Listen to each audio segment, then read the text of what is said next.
बुलेटिनच्या सुरुवातीला महत्त्वाची बातमी। कृषी मंत्री माणिकराव कोकाटे यांच्यावर मुख्यमंत्री नाराज आहेत। व्हिडिओ पाहून जे घडलं ते योग्य नाहीच असं मुख्यमंत्र्यांनी म्हटलेलं आहे। तर आता मुख्यमंत्र्यांनी देखील कृषी मंत्र्यांवर नाराजी व्यक्त केलेली आहे। या व्हिडिओवर मुख्यमंत्र्यांनी प्रतिक्रिया दिली आहे।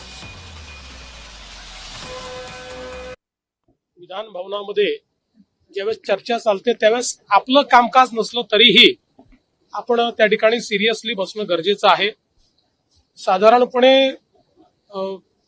एखादे वेळेस असं होतं की तुम्ही कागदपत्र वाचता, बाकी गोष्टी वाचता, पण रमी खेळतानाचा व्हिडिओ हा काही निश्चितच योग्य नाही।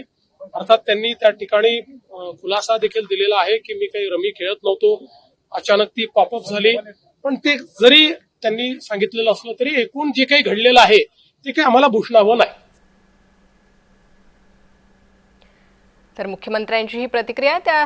या संदर्भात अधिक अपडेट घेणार आहोत। आमचे प्रतिनिधी मनोज दयाळकर हे आमच्यासोबत जोडले गेलेले आहे। मनोज, माणिकराव कोकाटेंचा हा व्हिडिओ समोर आला होता, अनेक टीका यावर झाल्या आणि आता मुख्यमंत्र्यांची देखील प्रतिक्रिया समोर आली आहे। जे घडलं ते योग्य नाही असं मुख्यमंत्र्यांनी म्हटलंय।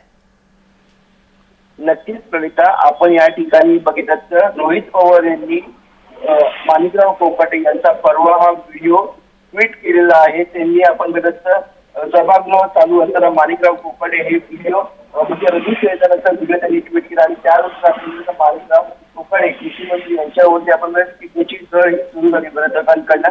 सत्ताधाऱ्यांनी देखील बोललं की गेम खेळणं हे चुकीचं आणि त्यावरती आता मुख्यमंत्री देवेंद्र फडणवीस यांनी देखील नाराजी व्यक्त केलेली आहे। कारण आपण सभागृहामध्ये आपण या ठिकाणी जे बेटा आहेत त्या नागरिकांच्या मांडत असतो आणि त्या ठिकाणी आपण रमी घेणे चुकीचं नाही। त्या ठिकाणी तुम्ही आपण बघितलं तर काही पत्रक वाचतो, पुस्तकं वाचण्याचं चाललं असतं, पण रमी हा गेम खेळणे योग्य अशी वक्तव्य मुख्यमंत्री यांनी केलेलं आहे। त्यामुळे मुख्यमंत्र्यांकडे देखील आपण बघितलं तर आता कृषी मंत्री माणिकराव कोकाटे यांच्यावरती नाराजी व्यक्त करण्यात आली। त्यामुळे आता उपमुख्यमंत्री अजित पवार हे राष्ट्रवादी गटाचे नेते आता कृषी मंत्री माणिकरावरती काय ऍक्शन घेते, हे निर्णय घेतात हे देखील पाहणं गरजेचं आहे। कारण की माणिकराव कोकाटे आज पत्रकार परिषद, त्यामुळेच आता उपमुख्यमंत्री अजित पवार काय निर्णय घेतात हे पाहणं महत्त्वाचं असणार आहे। मनोज, धन्यवाद या सविस्तर माहितीसाठी।